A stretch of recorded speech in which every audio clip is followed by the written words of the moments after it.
Allez, le résumé de la semaine comme tous les dimanches sur la chaîne. 49 vidéos faites cette semaine, dans la moyenne. Hein. Alors, des gens en Skoda et BMW qui ont trouvé la parade pour éviter de prendre 2 places au superchargeur avec leur voiture. Ils sont tout simplement garés dans l'herbe. C'est pas bête, c'est pas bête. Volkswagen et Star Wars, enfin Disney, s'associent pour la promotion de la nouvelle série Obi-Wan Kenobi sur Disney+. Donc il y a eu 2 ID Buzz aux couleurs de Star Wars, la version Dark Side et Light Side, voilà, magnifique. On a eu aussi les prix pour ID Buzz en France, et c'est pas donné. Ensuite, la Funky Cat Aura, qui a annoncé ses tarifs au Royaume-Uni, bah c'est cher aussi, hein, du coup. On est loin d'une voiture abordable. Olympian Motors O1 électrique, le néo-rétro par excellence.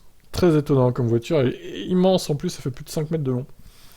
Alors, DeLorean, ils étaient censés la dévoiler en août. Et ben, ils l'ont dévoilé dès maintenant. Donc la Alpha 5, qui se veut comme étant la descendante de la DMC12, tout simplement. Elle sera 100% électrique. Les Tesla stationnés bientôt capables de fermer leurs fenêtres en cas de pluie. Et oui, un détecteur pourrait détecter donc automatiquement qu'il pleut et donc fermer les fenêtres si elles sont ouvertes. La Giga de Shanghai a repris sa production à 70% de sa capacité maximale et ça pourrait monter au fur et à mesure du mois de juin. GM développe un système anti-mal des transports pour les voitures autonomes. Bon, s'il y en a qui sont malades en bus ou autre, ça pourra s'avérer utile.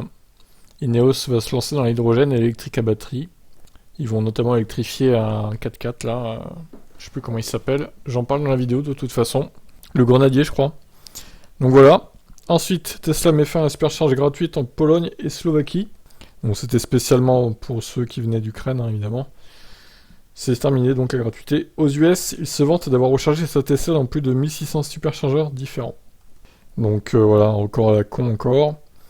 BMW révèle son iX1 électrique, le tout petit SUV, enfin tout petit, pas si petit que ça, hein, mais bon, 4,50 m chez BMW, c'est assez petit pour le coup. Donc qui sera l'entrée de gamme hein, des SUV électriques chez BMW. Ensuite, Monsieur Bricolage se lance dans les bornes de recharge rapide. A priori des bornes 50 kW, c'est pas mal. Fiat met fin à ses modèles thermiques dès le mois de juillet au Royaume-Uni.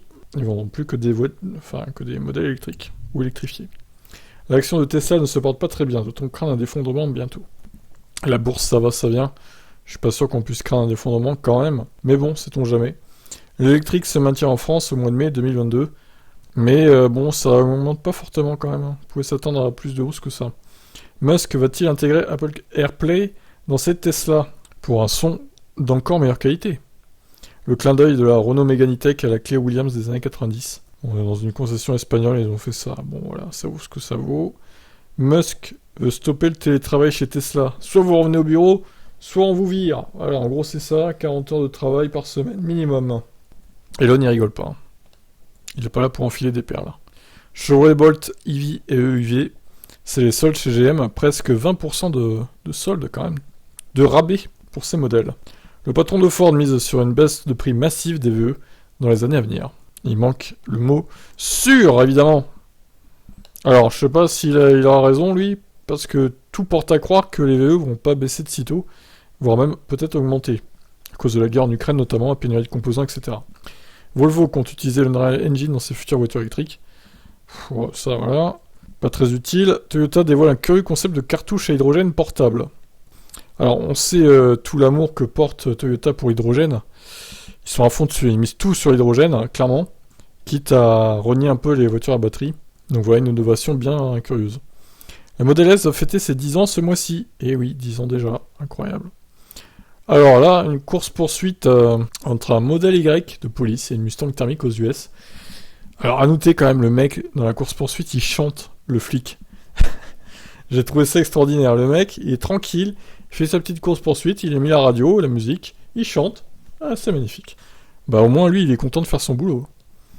Bref, c'était marrant. Polestar 2 BST édition 270, c'est limitée plus puissante et toujours interdite en France. Limitée à 270 exemplaires seulement. Eh oui.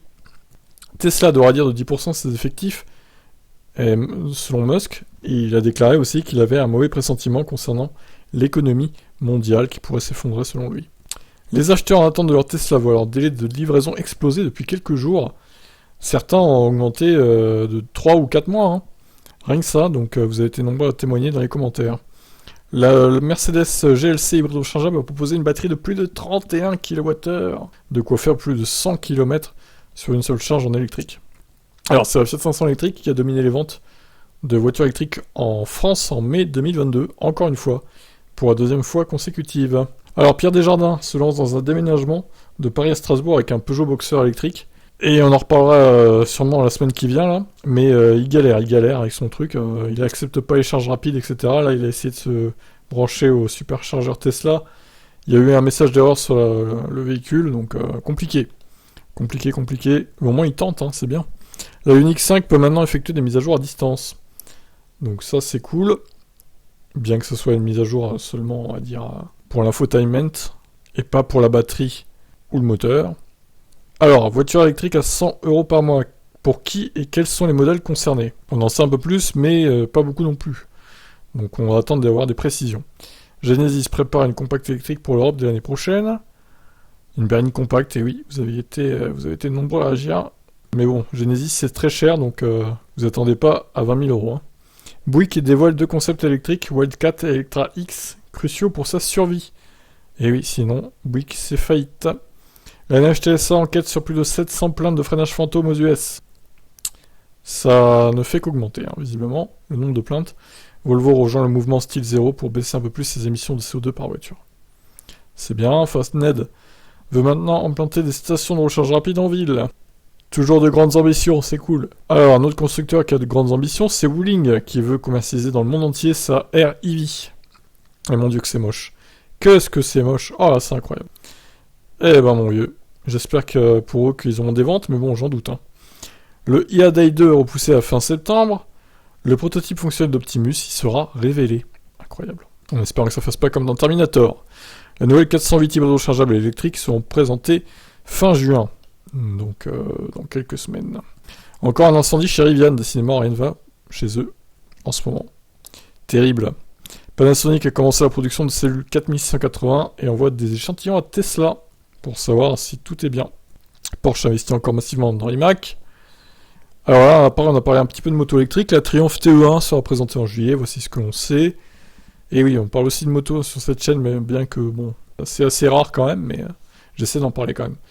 Alors là, on a un scooter hydrogène qui s'apprête à être lancé dans quelques semaines. Scooter à hydrogène, hein. Incroyable quoi. Enfin, pas quelques semaines, plutôt quelques mois, je dirais. Mais ça n'a aucun sens de faire un scooter à hydrogène en fait, c'est nul. Et la future moto électrique Soriani Jaguaro V1 Gara, au nom très long, 400 km/h pour atteindre avec 80 chevaux seulement.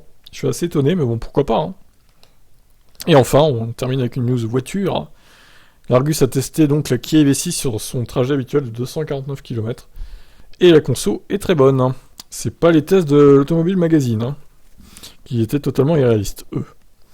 Voilà, à demain pour d'autres actus. Pensez à vous abonner à mes autres chaînes également, la F1, Team Motorsport, Team Stories avec les résumés chaque soir aussi des voitures électriques et de la F1. Si ça peut vous éviter donc de cliquer sur toutes les vidéos une par une, c'est pas mal. Tous les liens sont dans la description, voilà. Ciao ciao.